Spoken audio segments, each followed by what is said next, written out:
welcome back to another podcast episode. Don't know what number is it. Don't know what number this is because we're pre-recording it, but it's in the 20s somewhere. It's 21. 21. So 21. yeah, who did we talk to? Paul Michael Hughes. Yeah, you can only refer to him by his full, including middle name. Paul Michael Hughes. Paul Michael Hughes. But yeah, he's well, I met him through yourself, but he's local. He's a friend of ours. And he's really bloody good. He's a professional photographer, isn't he? Yeah, he's a professional photographer. Yeah, exactly. And he's done loads of stuff, including Guinness World Records, loads of fashion brands. He's photographed loads of musicians over the years, including like Peter Hook, Roger Daltrey, Maxi Jazz, Simon Neil, Orlando Weeks from the Maccabees. Fucking loads of people, so many people. And then on top of that, he also likes doing photography in his own time. Yeah, and he does his own personal stuff. But like, he's so interesting, like what he's done. Like, to me, he's got a style that he's developed over time. Like, he's amazing with lighting, and he's done that through just like hard graft working in a studio as an assistant for a time, and then going out on the road with other photographers as an assistant, and then since becoming a photographer and studying photography, he's worked full-time as a photographer. So again, it's like quite an inspiring thing to listen to if you're someone who's trying to do that. And he's done it just through sheer hard work. And actually, I remembered something that we didn't mention. We asked him, like, in the video, have you got any advice for people who are photographers? And I remember one of the things he told me years and years ago was that he never texts anybody, or he never used to email people. Like, when I first met him by being we were in a band together, and I'd text him and he'd call me back, and he always did that. And one day I was like, why'd you never text back? And he was like, because I just call people because then they can't say no to you. And I was like, that's really good. So he's like, yeah, I do it because that's what I do for work. If you call somebody up, it's harder for them to ignore you, but it's impossible for them to ignore you. And it's harder for them to like turn you down. And I always remembered that and didn't take it on board because I'm not that, confident. But he's got a good work ethos, hasn't he? He works really fucking hard. He does work really hard. Yeah, he works really hard. It pays off because his work's fantastic. His professional work and his personal work. He's very knowledgeable about anything photography, though, isn't he? Like, he seems to know everything about analog, digital, like the cameras you've got. He's either had one or experienced it, and he's not bullshitting. He really has. Do you know what I mean? He's super, he's done it for so long, and he's so knowledgeable. Like, and he's humble about it as well. If you ask for help, he will be honest with you, which I think is really nice. Yeah, really technically minded, a total like perfectionist. And it really shows. Like, the start, I can look through the Guinness World Record book and be like, Paul, that's one of Paul's, that's one of Paul's, and like you can just tell. So yeah, we'll check obviously loads of photos up, and we'll put the links below of his two Instagram accounts, maybe his website. Follow him on Instagram for some against the grain, anti-algorithm type postings, and then and send him some love. He's a bit banged up at the minute. He's had a bike accident, hasn't he? So he's on the mend, isn't it? But he's fine, but he send him some love.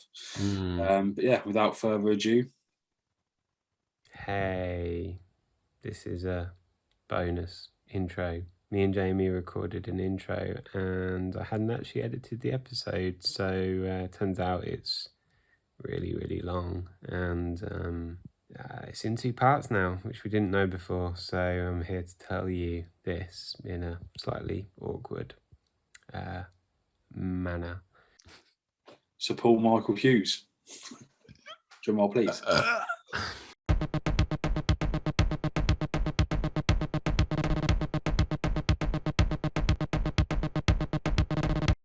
Tell us first of all what made you first pick up a camera? When was that? When did you get the bug? The bug? Because you've always done photography, right? For people that are listening, you've always, like, you know, that's been your whole career, hasn't it? Since I'll just jump in and say, I always describe you as far as I know, you've never had a proper job. You're just like, you've always. But I think that's about right. I've done warehouse work. Yeah. At the beginning. Taking photos of warehouses. Yeah. Photograph. Yeah. No, I worked in warehouses picking and packing when I was younger. I worked in Saxby's, the butchers. Oh, really? Yeah. Wow, that's a very Northampton reference. I worked in Pulse as a temporary tattooist. Yeah. In henna, body tattooing. Oh, wow. And it was whilst doing that job actually that I did a city and guilds in photography in the evenings as an evening course. And then I suppose that's where it started really from there. So that was the bug, I suppose, because I went out of my own way to do that. Do you know what I mean? Yeah. Yeah. It wasn't something that you got into when you was a kid, sort of thing, and then Not really, no. saved up for your first cat. It was just more like, oh, you kind of fell into it almost, and then got the bug from it that way. Yeah, well, like Luke said earlier, like I've got that story that someone gave me a camera. Like my granddad gave me a camera when I was young, and you know, I put a roll of film through it, but it didn't really go anywhere. Do you know what I mean? But I was always arty at school. I was like the guy that painted and the guy that was a good drawer, you know, got an A in art, all that sort of stuff. Yeah. And then from school, I did a foundation in Northampton in art and design. And that was where I was introduced to the camera, because you had to do all different, you know, areas of art, from textiles to life drawing to photography, you know, sculpture. And picked up a camera then, and that was where it started with the camera. But like I said, when I did the City and Guilds, that was when I got serious, you know, about doing it. Yeah. Was that all on film as well? Yeah, this is we're looking at about 1998, 99 at this time. Yeah, so a long time ago. Yeah, there was no digital. Yeah, so it wasn't even an option. No. I was going to say that about going to college and doing that art and design, because that's exactly what I did at college. Oh, okay. Yeah. I started off with doing art and design, fine art, and film, and then through kind of doing film, I got into the photography. But I actually dropped out of art and design because I don't know. I always felt like they had to reference you had to reference your artwork and stuff. But maybe I should have stuck it out and I would have got into the photography side of it. But yeah, maybe. Yeah. I only did it for a couple of months, and I don't know where I had to travel to get to college. I couldn't get to my classes on time, so I ended up dropping out of art and design, and that's when I picked up photography. But I did the City and Guilds and I was working at Pulse, and then I threw my job in, just fit all in to go and do a HND in photography, which again I did in Northampton. And that's where it all started, on the HND. Yeah. I got an opportunity to do some assisting with a local photographer. And then that's when it began, basically. 1 year into the HND, I started working as an assistant. And this is like 2000. And then from then, that's it. Never had a job since, just been freelance. And was that like when you was the assistant, was that kind of like in a studio, or was that out and about on shoots? So yeah, this guy was called Patrick Levering, and he did a lot of Walls ice cream stuff. So I was working with him on the Walls campaigns, and we were going to Thorpe Park or shooting in studios in London. And for me, like, I was probably, gosh, I'm taking a stab in the dark, but maybe I was about 21 or something, 22. So for me, this was like amazing, you know what I mean? It's just like the best thing ever. And then he recommended me to Harvest Studios that were in Northampton. And that was a studio-based job. So from then on, I became an assistant in a, you know, indoor studio. So rarely went out and about when I did that. But did that get you kind of familiar with how to set up the lights, you know, how to take a photo, sort of thing? And yeah, exactly. So at that point, I moved from sort of learning only a small amount at that time to learning a lot about studio photography. Yeah. And then one day a photographer was in there printing an exhibition, and he said, do you want to come and work with me as an assistant? I went to work with him, and then we were back out on location doing like location work. So then I was learning more about, you know, lighting with stuff, you know, in the middle of a field and things like that, you know, all different lighting conditions. So by now, yeah, I had a really good knowledge of all sorts of photography. And throughout all this time, I was still taking pictures of my own, you know, on my Pentax K1000, you know, doing my little art stuff. That's really cool. I didn't know where that was going though. I just did it. Do you know what I mean? Yeah. Had no direction. Kind of how everyone should kind of do it though. Like, because we get asked that quite a lot. Like, oh, you know, what's the best camera to use when you start off and things like that. But it's not necessarily about the camera. It's more about understanding how to take a photo, and then your camera's you kind of weapon of choice, isn't it? Because you know, you wouldn't go out in the pitch black and just take a photo and hope it works. You need to understand a little bit about light and that kind of side of things to be able to take a photo, and then you kind of get onto the equipment and the gear that you use, I guess. I don't know. It's a bit of a... No, I totally agree with you. Like at the beginning, like you're saying, Luke, you often use the camera you were given, don't you? I had a K1000 because it was what I was given at college to use, so I just bought the same one. Do you know what I mean? Yeah. College, didn't know anything. That was the camera. Yeah. And then you set about, don't you, just taking pictures of anything. It's like your tour of duty of learning, like, you know, your failures and the things that work, and you know, it's so much fun for looking for, you know, that interesting thing to and the heartbreak as well, because I feel like when I did photography at college, I thought every photo I took was probably the best photo in the world, and I'd take it back to my teacher and he'd be like, no, that one, no, and I'll be like, these are all amazing. But then he actually taught me kind of what to look at, and then you're kind of like, oh yeah, if I thought about that then, and it makes you kind of think about a photo more, doesn't it, rather than just oh, I took it, it's going to be amazing. Do you know what I mean? It's funny you say that, because just sort of skipping forward to like the professional shoots, on shoots, like often if I do a photo shoot and I think, oh, it's been a cracking day, we've got some amazing pictures, I often come away and like I didn't often do as good as I thought I did. And, so, when I think about a really shit day or a bad shoot, I come back and the pictures are amazing. It's so weird how it works like that. Yeah, that's kind of like weight of expectation, isn't it? Like if you think it's brilliant, it's when you get rolls back from the, you know, your scans back or wherever from having a film developed. I did it the other day and I was like, there's so many good shots in this, I just know it. And I was like, there's a few, but some of the ones I didn't focus them properly, or they just weren't as interesting as I thought they were going to be. And I think it's because it was on Portra, so I was like, these are all going to be brilliant because Portra, right? Portra's made of magic, and it can't fail. Unicorn sprinkled in there. Yeah. And some of them I was just like, nah, never mind. But then saying that, you look back, and you might look back in a year's time or 6 months' time or a month's time, and you look at them with a little bit, because you're expecting a certain thing, and if it doesn't come out like that, you're like, well, they're rubbish because they're not what I expected. But then when you look back on them in 6 months' time, you'll be like, oh, these are actually pretty cool, because you will forget about your kind of expectation of what you're taking. Because you've just done that, haven't you, Joe? You put up a picture, was it yesterday, or you like... Picture. Oh yeah, the one of the flooded field. Yeah. You like, didn't think much of this months ago, but think about. Oh yeah, but when I got that developed, it was obviously there was 10 photos on the reel, but I really didn't like it. I didn't think that much to it at all, and it was only since I've kind of come back to it that I thought, well, it might not have been what I expected, because I was thinking, because if you remember the photo, there's like a puddle on the floor. Yeah. I was thinking I might get a nice reflection, and then it kind of didn't work out like that.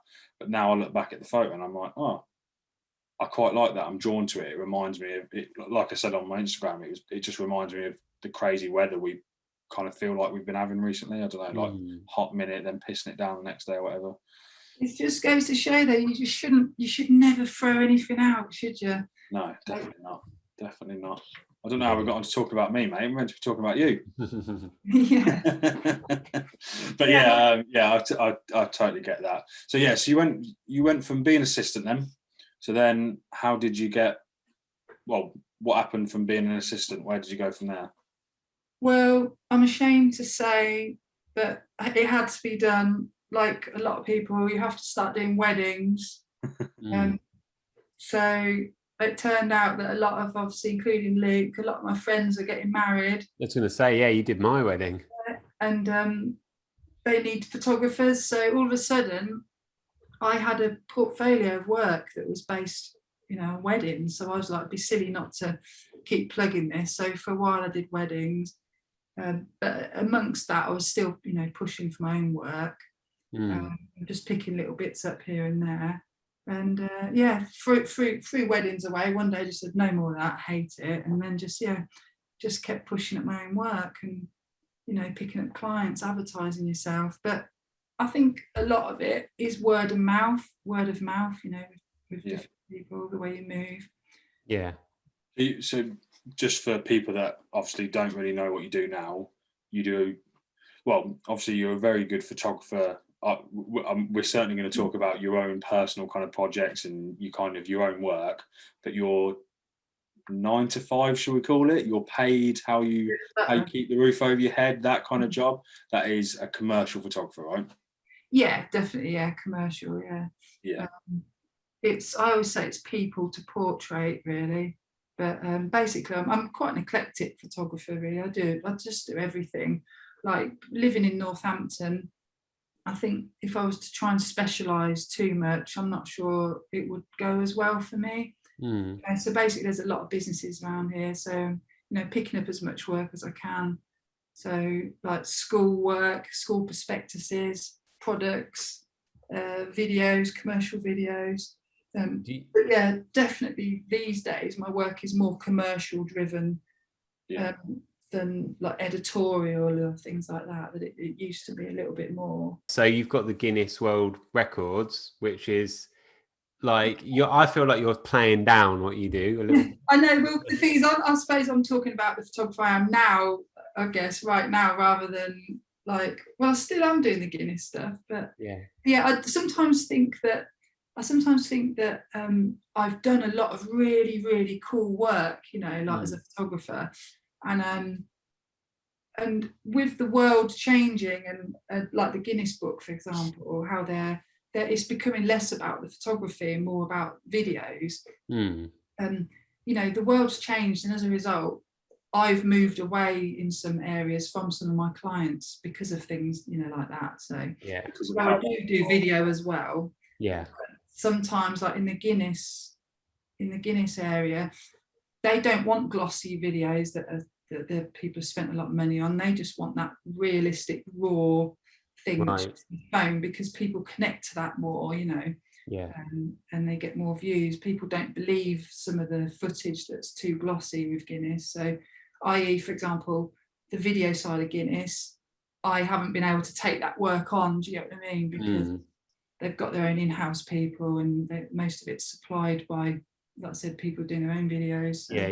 But sorry, back to the photography. No. So you've done loads of the photography that people will have seen in the Guinness World Records. Yeah, so Guinness World Records to this day is still probably my most favourite client I've ever had and probably ever will have. And, the doors that have opened to travel, parts of the world photographing, it's just been amazing. I've been doing that since about 2002 or 3 or something. Oh, is it that long? So how did you get into that then? So, well, basically, if I go back to, this is a bit of a bad story actually, and here I am telling it on the internet, but so this photographer, he was a Guinness World Records photographer, and I was working with him, and basically he started to want to push his work out and get an agent. So, for example, we were traveling America, and during one of these trips, we got to New York, and all he was sort of wanting to do was sort of break off from the jobs that we were doing and get to these meetings that he'd had with agents. Anyway, the picture editor that was with us on these shoots was getting really annoyed with this, the way he was carrying on. And she had a private word with me and said, look, if I want to tell you that we're not going to work with photographer X anymore, and like basically we're a bit sorry, but there won't be any work for you anymore once we let him go. You know, we don't like his attitude anymore on the shoot. So that was the end of that. So for me, traveling with him just come to an abrupt end. And then maybe about a year or two later, they got back in touch with me and said, we've got photography that needs doing for the book, still life photography, like record related items like yo-yos or bottle tops or Smarties, you know. It's too big of a job for us to do in the office, you know, but too small of a job for a big professional photographer. So they said, is it something that you'd want to do? And obviously I was like, of course I will, you know. Yeah. So basically I joined doing some of that work at a time when, like I said, Guinness World Records had moved on from the times with photographer X, and it grew from there. Basically, like the editor moved on to a different job, a new guy came in, and when he came in, you know, I seized the opportunity and just asked if I could get a portrait of a record holder, and eventually, maybe a year or two later, he gave me a portrait, and then here I am now, you know. Yeah. Gosh, is it about 15 years later, maybe, or something? That's crazy, because what's really, when you kind of think about what you took photos of, I'm sure we'll flash up some examples and whatnot, but did you ever think you'd be taking those kind of photos, you know, whether it be the people or the actual objects that you're taking photos of? Probably not, do you know what I mean? So it gave you a huge portfolio in a very short amount of time, because, you know, like you said, you're taking photos of bottle tops, Skittles, to people or whatever it might be for this huge kind of company. But yeah, your portfolio is so vast just on the subjects that you take photos of. The subjects you take photos of. Do you know what I mean? It's I had to really keep my cool, I have to say. Like, still to this day, like, you know, I still get quite stressed on shoots. It's a lot of pressure. But yeah, when you're doing the Guinness shoots, like, you're working with the talent, and you know, you got to be really, really on it. You know, as you can imagine, some records, there's one attempt at these things. If it's a live, you know, attempt at the same time, and you can't mess it up. You know. Right. You know. So it's got to takes you back to your wedding photography days. Definitely. Some of the pictures that that I really remember of yours, like the guy with the can in his mouth. That's probably one of the most popular pictures ever. And you've got ones like that, or you know, there's somebody who's got loads of piercings, and they're kind of stretching the skin or something, or is it loads of tattoos? I've photographed like the world's most tattooed man. So you've got them, like the tallest man in the world next to the smallest man in the world, but that's kind of more, I guess, portrait work, because as opposed to, you're not there when they're breaking a record, they are just the tallest man in the world. But you've got, like, you did the video games side of things when it is a live record breaking attempt. You told me a story a long time ago about a FIFA. Can you repeat that story on the live? You don't have to. That's all right. Yeah, that's really bad, actually. Yeah, I don't think Jamie knows this. I'm sitting here laughing. I haven't got a clue what you're on about. I'm just so excited to hear it. But there's another story I can tell after this, more about being an assistant. But yeah, this is a photographer's story. Yeah, it was a Guinness World Records event. I think it was. Is it the Old Blue Last in? Yeah. Right? Yeah. I think it was there from what I remember. It's a pub, isn't it? Yeah. Anyway, they had an event, and it was all these gamers breaking records. So they had these big screens and computer games. But when you say gaming, like, you know, like fastest person to complete Pac-Man, that kind of thing. So it was all like FIFA and Need for Speed and things like that. Okay. You know? And they, like, I don't know, they have all different sorts of records, like speed running, and you know, they find ways of finding records amongst the games, you know. Yeah. But this was a FIFA record, and this guy was playing FIFA, and I'm sort of, the screen's behind me, a massive screen. I'm taking pictures of him, you know, with a controller playing, and I'm backing up, and suddenly, like, I'd knock into a stage, and unbeknown to me, I knocked over, my bum hit a pint of beer, and it tipped onto a plug socket, and then just blew the power to the whole building. Like, this kid's in the middle of a world record attempt, and the electricity just went out like that. God. And yeah, anyway, I owned up to it. I said, "Oh, it was me. I'm so sorry." But basically, maybe you're the new record holder, the person who broke the most amount of what would it be? Destroyed the most amount of records. Person who stopped anyone from getting the record the most amount of times. So. But I thought that's it. That was a moment when you think, I'm never going to work for this company ever again, you know. Like, it was a big party. But they'd said, don't anyone put any drinks on the stage. Yeah, I was going to say, surely. It wasn't my fault, essentially, because there shouldn't have been any drinks.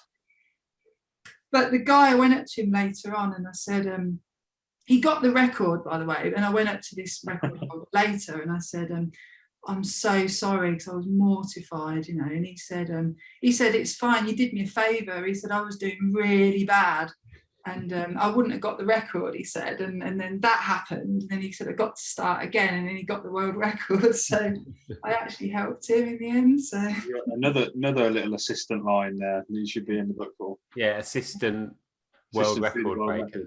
Yeah. But yeah, I was mortified at that, my word. Yeah. That didn't hold you back in any way, did it? No. That was a long time ago. That was a long time ago. Yeah. So I've had plenty more work from them since then, and like I said, we've travelled most of Europe and America doing it. So I must have done something right. What about Simon Neil? How did you get on to taking a photo of Simon Neil? Oh, right. So if you don't know who Simon Neil is, he's the singer of Biffy Clyro. Are you a fan of Biffy then? I am, yeah. I do really like Biffy. But well, yeah, I've got no shame in admitting I really like Biffy. But they were one of the first bands that I saw maybe ever, and they were no one. So one of my first ever gigs, without kind of going off onto me, I went to Download Festival in 2003, I want to say it was, and Limp Bizkit were meant to headline, and they pulled out at the last second, and they ended up doing their dollar bill tour, which is quite a famous tour they did, where you only had to pay £1 basically for the postage of the ticket, because they pulled out such late notice that they put on like this little day festival at Hyde Park.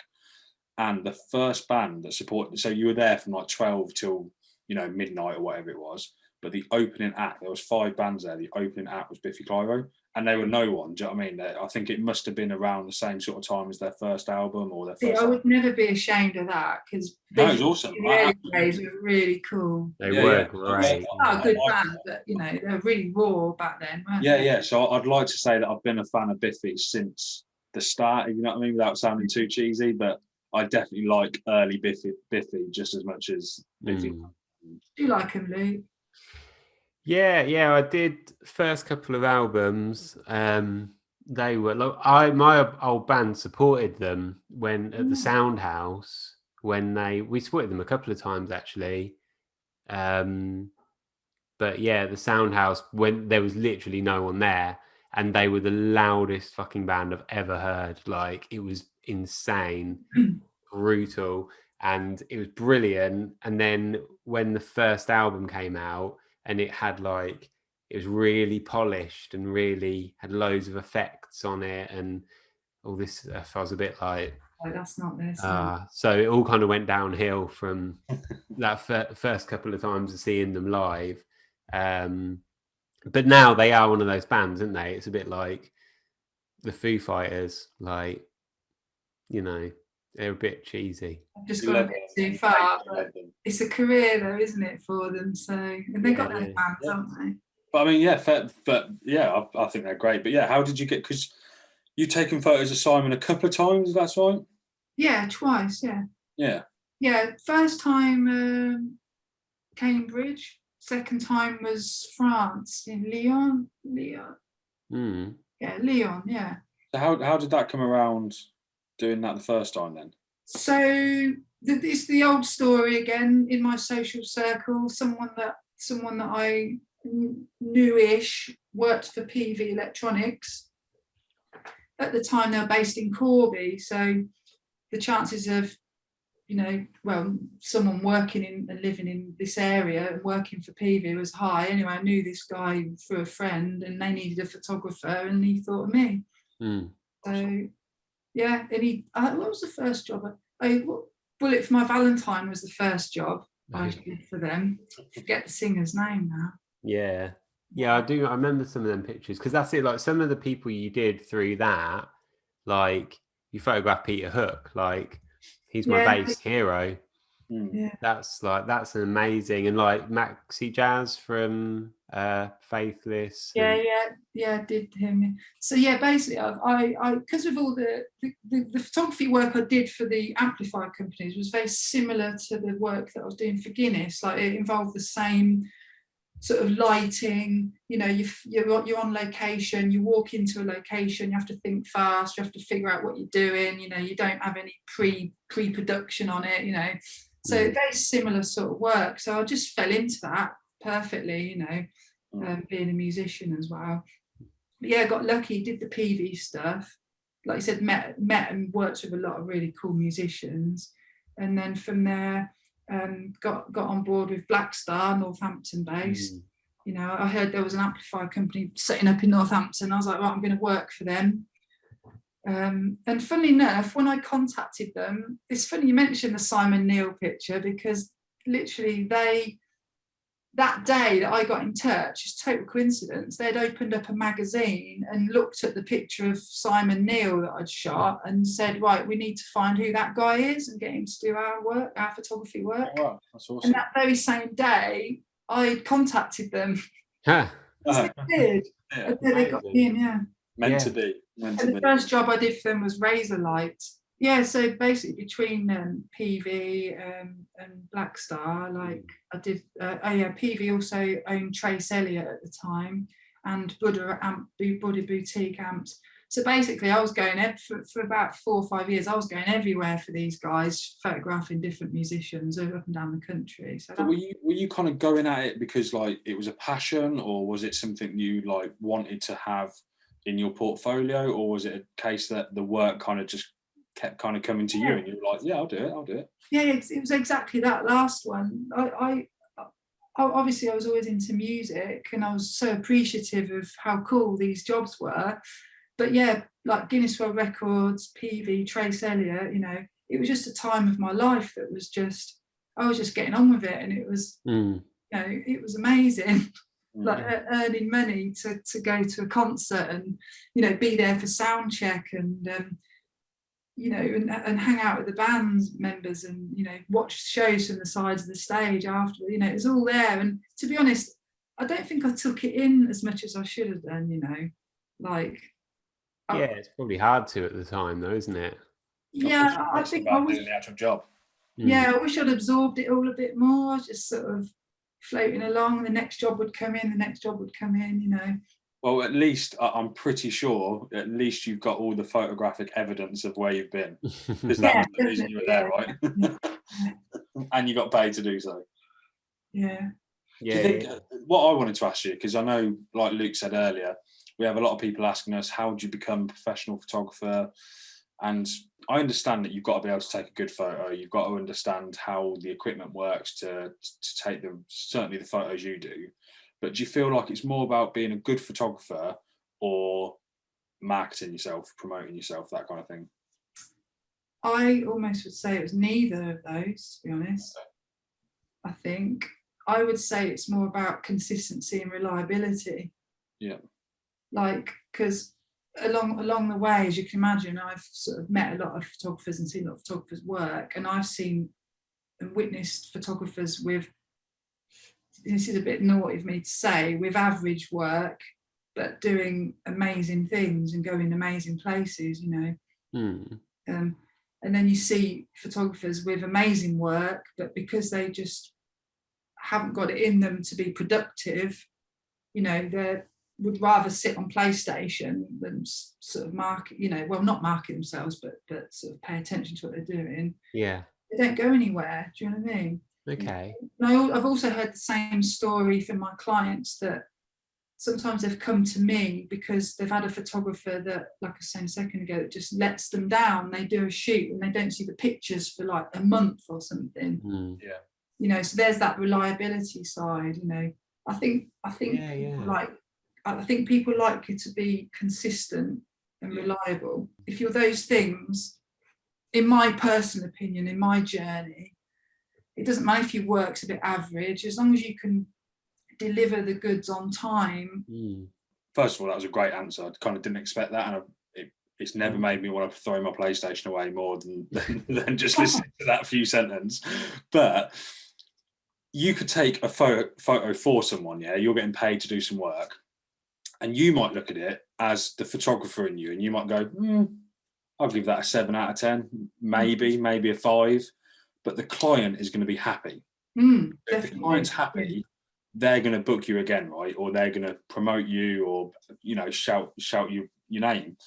And it's hard to do that with not as a perfectionist, because I'm certainly not a perfectionist, but I want to always try and put the best work out I can.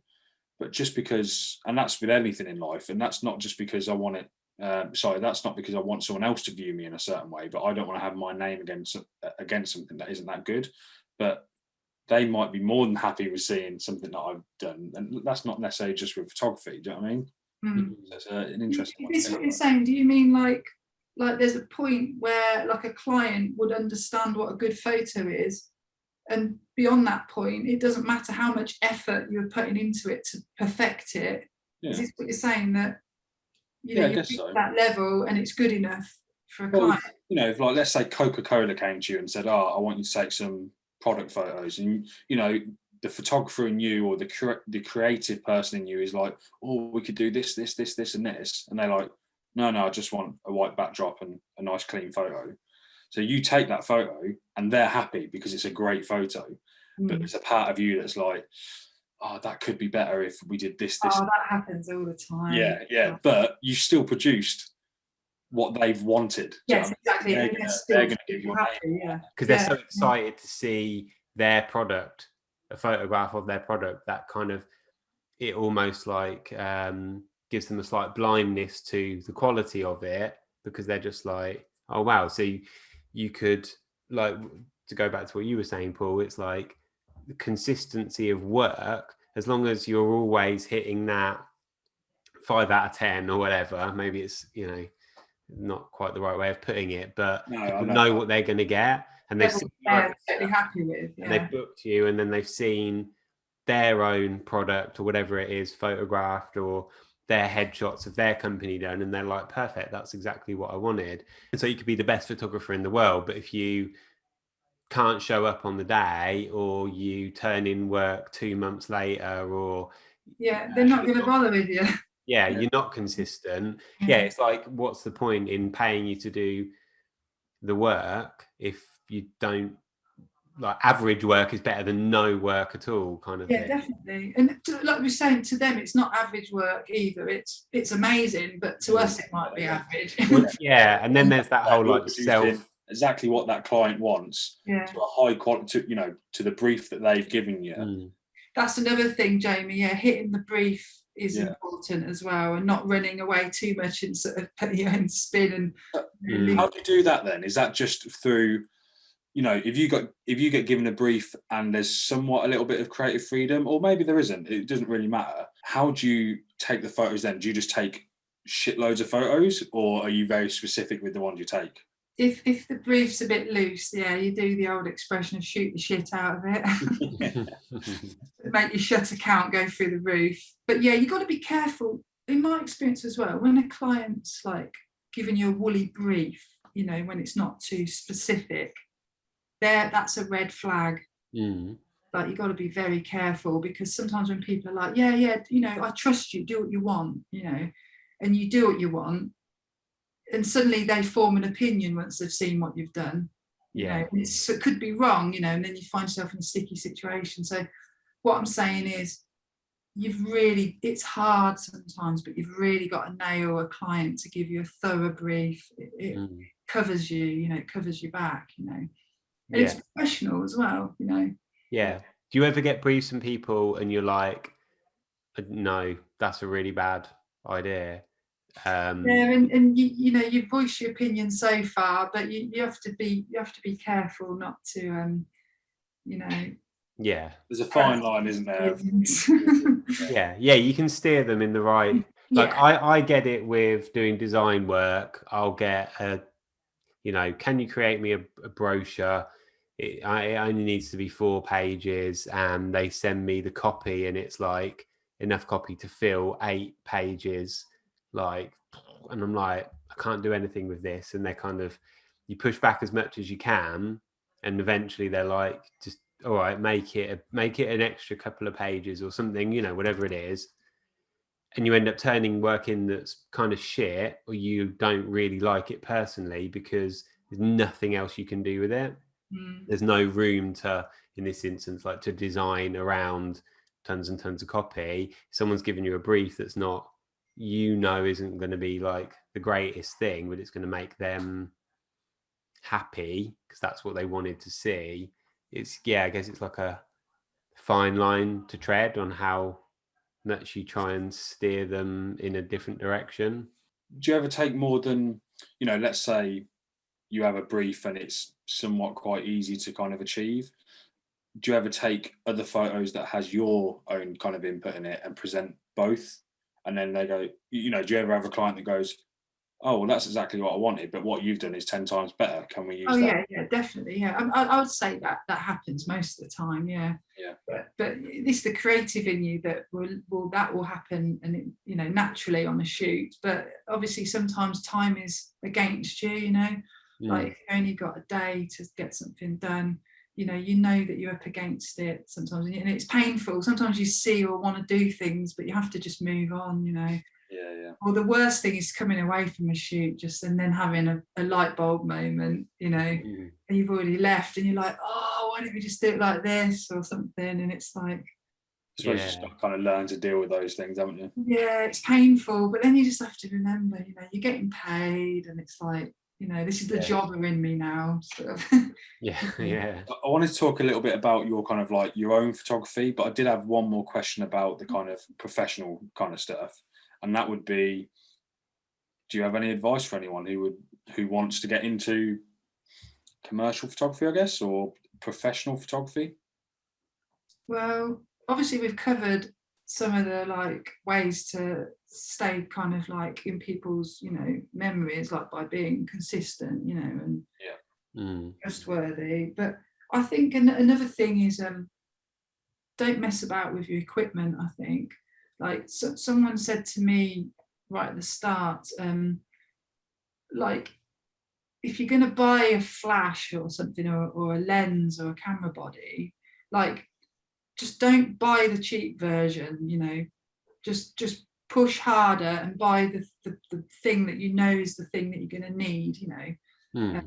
Because you will eventually sell that cheaper one to buy the one that you needed. And I know that's easier said than done when people haven't got the money to do these things. But I took that on board, and I've always done that. I've always pushed to buy the correct equipment, the kit that I need, and it's really paid off because it gives you that level of confidence that you need to get a job done.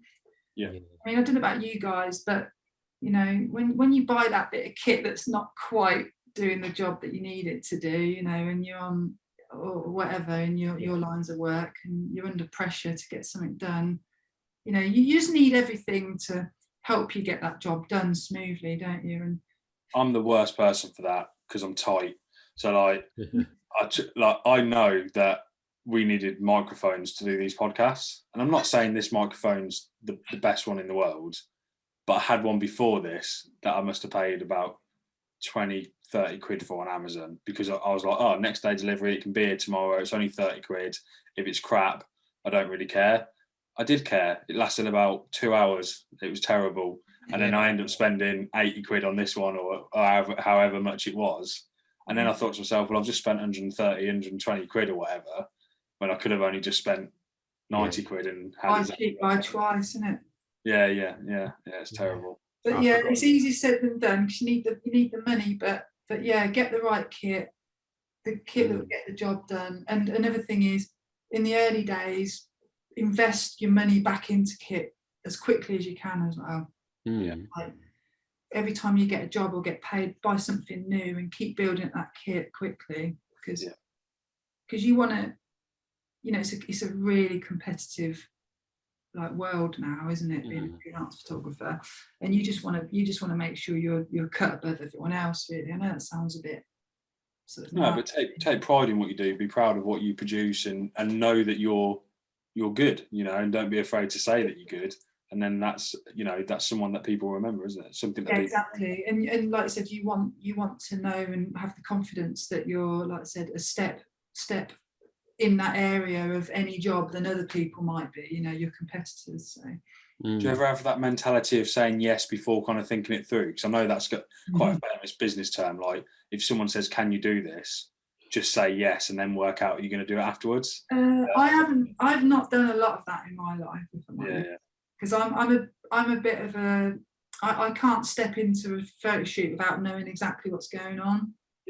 Like, because I feel like I'm stepping into something that's already sort of derailed, So, in answer to your question, I'm not one of those people, to be honest. I'll actually turn a job down if I know I can't do it. So that's good. I'm the complete opposite. I'm like, I'll do that. Yeah, it's fine. And then go, shit. I think that you learned from me, didn't you, when we were planning the Phantom Isle stuff? Oh yeah. I need it all. So I need to know exactly what's going on. I need to know, and it's like, but obviously you were a little bit like, well, we can just turn up, can't we? And just, I just thought we'll meet in the middle. I won't plan a thing, and you'll plan too much, and then we'll get it done. But to be honest, like it ended up being, it was actually quite easy to film that and easy to edit it. And just going the street, that one. And it was quite an enjoyable day, or it wasn't even a day, it was only a few hours of filming. But the flip side of that, I knew what we were going to be doing, but the couple of days before I was almost like, I don't want to do it. I feel I'm not prepared. I hope it rains. I hope somebody can't do it. Because you just start like panicking about it. But now I've done it, I'm like, wicked. I just want to do that all the time. You see, as a professional photographer, you can't have those days whittling up, leading up to a shoot. Do you know what I mean? Because if you've got shoots back to back to back, which can happen, I'd be a nervous wreck. You know what I mean? I couldn't do it. I'm doing a wedding next year. I think Luke might actually assist me doing it. It's only like a friend sort of thing. But I was like, I'll do it. But in my head, I was like, I'll do it. But if I'm going to do it properly, I want to get paid. And that was kind of my mentality. You know what I mean? I know it sounds wrong, but I know how hard it is to shoot a wedding. I've done a couple before. But now it's booked, and I'm like, oh God, have I got the right equipment? And all the fears kicking in, when really I just need to trust myself as a photographer. The reason that they've asked me to do it is because they've seen the ones that I've already done. Do you know what I mean? So I should take the pressure off myself, but easier said than done, isn't it, sometimes? And like Luke was saying, the minute you get there, Jamie, you'll probably be whittling up to it, and then the minute you get going, you'll just indulge yourself in the day, and you'll love it. Phantom Isle, by the way, they're a band. Luke's just shot the music video for one of their new records. I'll put a link to the video, and I've got some cool. They're a band. Luke did the music video for their latest single, and it's really good. Yeah.